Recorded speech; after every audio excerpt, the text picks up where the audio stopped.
नमस्कार। आप देख रहे हैं टिप्स सिविल सर्विसेज और मैं हूं श्रीकांत त्रिपाठी।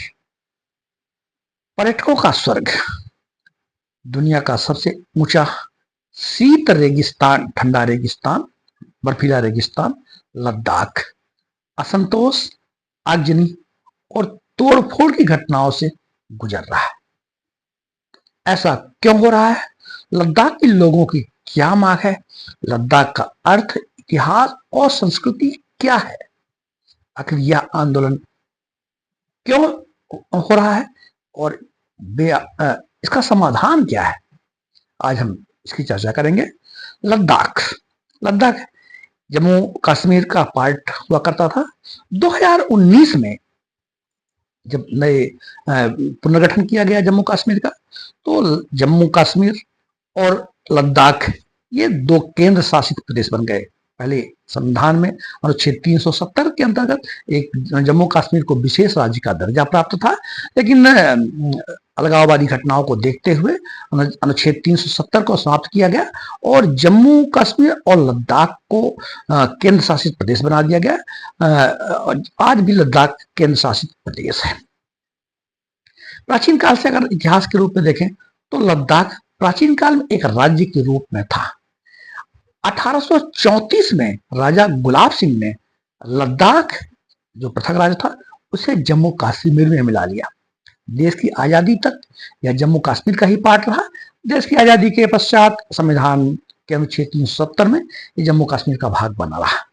2019 में जब नया पुनर्गठन कानून लाया गया जम्मू कश्मीर को, तो लद्दाख को अलग किया। लद्दाख एक केंद्र शासित प्रदेश बन गया। केंद्र शासित प्रदेश मतलब वहां का जो रूलर है वो लेफ्टिनेंट गवर्नर कहलाते हैं और सीधे केंद्र सरकार के ये कंट्रोल में होता है। केंद्र सरकार इसकी गवर्निंग बॉडी होती है। आखिर ऐसा क्या हो गया लद्दाख को जिसके कारण अभी आगजनी की घटनाएं, तोड़फोड़ की घटनाएं और मौत की घटनाएं भी घट गई? बेसिकली दो महत्वपूर्ण कारण है।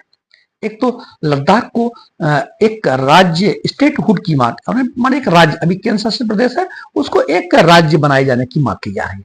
और दूसरा कारण है कि लद्दाख को छठी अनुसूची में शामिल किया जाए।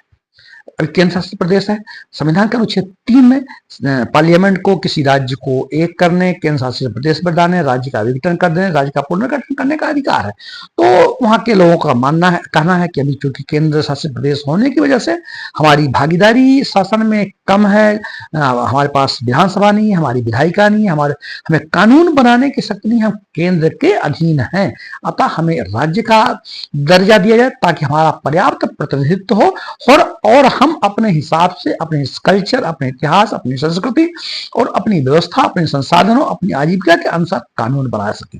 ये वहां के लोगों की मांग है। तो ये एक तो ये हो गया।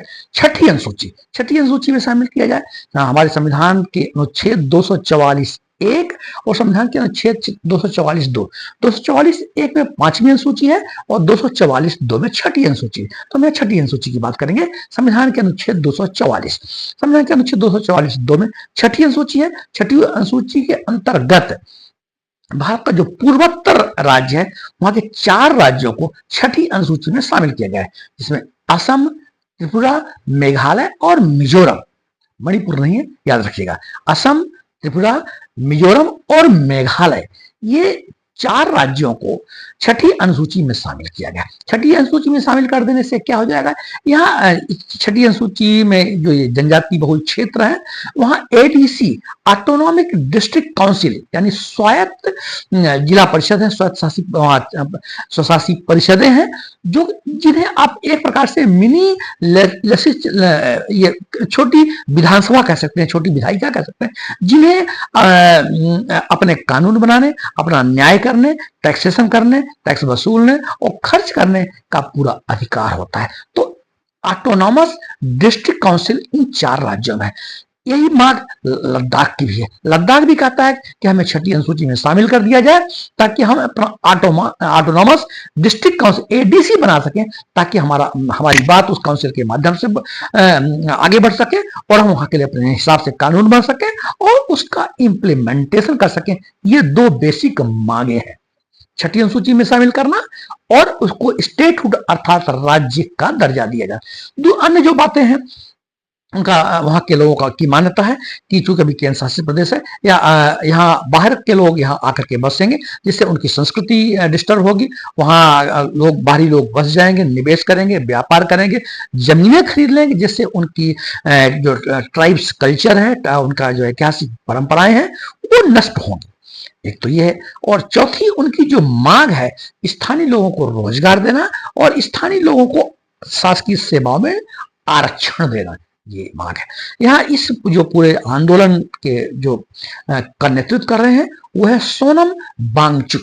ये पर्यावरणविद है और पिछले कई सालों से लद्दाख को एक छठी अनुसूची में शामिल करने और पर्यावरण को लेकर के ये अपना आंदोलन जारी हुआ और फिलहाल अनशन में थे, और इस अनशन के दौरान ही हिंसक घटनाएं हो गई। फिलहाल उन्होंने अपना अनशन तोड़ दिया है, लेकिन ये जो हिंसक घटनाएं हुई हैं इससे वहाँ कर्फ्यू की स्थिति बनी हुई है। तो इस तरह का वहाँ एक माहौल बन गया है। तो लद्दाख, जैसा कि हमने बताया कि ये बड़ी प्राचीन क्षेत्र था, और लद्दाख का जो मीनिंग होता है वो होता है, ला मतलब होता है तिब्बती भाषा में दर्रा, तो दर्रा, और दाख मतलब होता है देश या क्षेत्र। तो दर्रों का क्षेत्र मतलब कि यह क्षेत्र कभी जो हिमालय के उस पार काराकोरम रेंज के उस पार जो क्षेत्र थे उनको जोड़ने के लिए पासेस थे, इसलिए इन्हें लैंड्स ऑफ पासेस भी कहा जाता है। अर्थात हमारा जो व्यापारिक आदान प्रदान, सांस्कृतिक आदान प्रदान का जो क्षेत्र था, तो यहाँ के जो दर्रे थे यानी जो पासेस थे, जो मार्ग थे, इसी से इसका नाम लद्दाख पड़ा है। यहाँ जो रहने वाले मुख्य लोग हैं, वो जो ट्राइब्स हैं वो बौद्धिस्ट हैं, और उन्हें ट्राइब्स में शामिल किया है। सिया और सुन्नी मुस्लिम भी हैं, और ब्रोकपा और ये ट्राइब्स भी हैं, कुछ नोमैडिक्स ट्राइब्स भी हैं। तो अपनी जनजातीय संस्कृति, कला, परंपरा को बचाए रखने के लिए लद्दाख को ऑटोनॉमस डिस्ट्रिक्ट काउंसिल छठी अनुसूची में शामिल करने, स्टेटहुड का दर्जा दिए जाने का ये आंदोलन जारी है। आवश्यकता इस बात की है कि संवैधानिक हल निकाला जाए, शासन को और जो लद्दाख के जो लोग हैं उनसे संवाद को जारी रखा जाए। साथ ही संविधान का अनुच्छेद 371 जिसके अंतर्गत अन्य कई राज्यों को विशेष राज्य का दर्जा दिया गया है, तो 371 जैसी विशेष राज्य के दर्जा दी जाने की बातों पर भी चर्चा होना चाहिए। तो आज इतना ही। मैं ऐसा करता हूं कि लद्दाख में क्या ये आंदोलन क्यों है और क्या समाधान है, हमारी बात आप तक पहुंची होगी। यदि हमारी बात ठीक लगे तो आप हमारी बात को अन्य लोगों तक पहुंचा सकते हैं। जय हिंद, जय भारत।